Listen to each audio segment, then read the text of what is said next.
And now let's talk about some of the guys who have really been moving up and have fought their way back into potentially some great finishes. And one of them is the 56 of Martin Truex. He is right now in that 7th position, and he's got a pit crew of, shall we say, some diverse individuals. And we'll talk a little bit more about that. Take a look at the graphic that we have to show you first on how Martin's pit time comparison with Greg Biffle. Yeah, you want to see a good 2-tire stop, 5.9. That's a great 2-tire stop, you can see.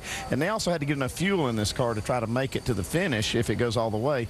He gained 6 positions, and Greg Biffle's 7.4. It got him a good spot. He's in 2nd, but the most spots really on that 2-tire stop was gained by Truex. And we mentioned that diverse crew. Let's take you behind the scenes with Martin Truex's gang. Keith Pocono, patch cam man, 39 years old. Shannon Myers, rear tire changer, 36 years old. Greg Curione, front tire carrier, 40 years old. Brian Chase, the jack man, 34 years old. I'm Corey Quick, the front tire changer. I'm 34 years old. Doug Newell, gas man, and I am 52 years old.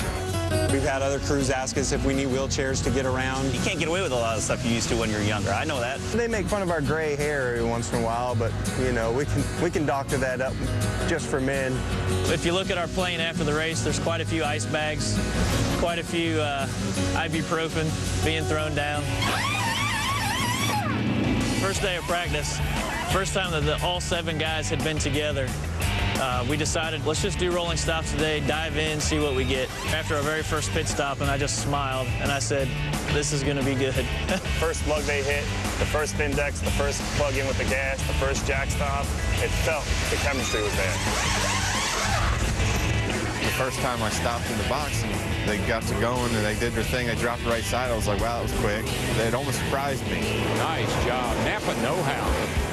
One of the best compliments that these guys can have is every so often you turn around behind our pit stall on race day and you see coaches from other teams with stopwatches. This crew doesn't have big egos. We don't have anybody that has to be the man. And when we have problems, you don't have a bunch of guys finger pointing. One thing that younger generation lacks is experience. They've never changed rubbers. They've never had damage, car damage. They've never been put in situations, that high stressful situations that a veteran guy has. Keep going, keep going. Day in and day out, we work out for 2 hours a day. We have a lot of pressure on us to stay in physical shape. NASCAR is 36 to 39 weeks. So it's a long, strenuous pace over a long term.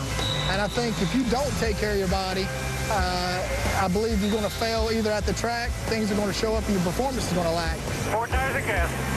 As a pit stop is starting to happen, we all know what each other's going to do before we do it. Really great stop for those guys. All I know is when I come into pits, behind 5 or 6 cars, I'm going to come out behind 2 or 3 of them. And that's the greatest feeling in the world. So as the guys are looking at themselves, maybe we should name them, instead of the over-the-wall gang, the over-the-hill gang. And they're not over the hill, though, as they're making all of us old guys feel real good right now. Good job, guys, and keep up the good work. You've got your man in 7th position. Let's go let's go to the flip side of this equation.